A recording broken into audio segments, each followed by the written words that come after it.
হাসান বসরি রহমতুল্লাহ আলাই একজন বড় বুজুর্গ ছিলেন।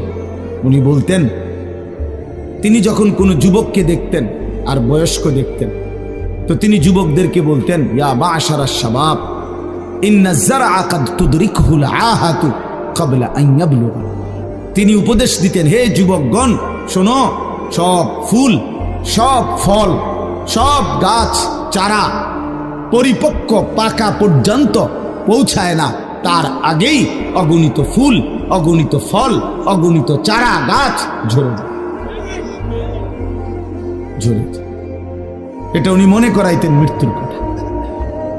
উনি এটা বুঝাইতেন, যুবক তুমি দেখো একটা আম গাছের মধ্যে যতগুলো মুকুল ধরছে ফুল, সবগুলো আম হয় না।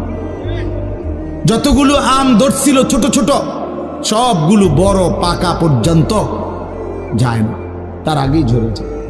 ঝরেই যায় বেশি, থাইকা যায় অল্প। তার মানে যুবক, কিশোর, তরুণ এই বয়সেই মৃত্যু হয় বেশি, বৃদ্ধ পর্যন্ত পৌঁছে কম।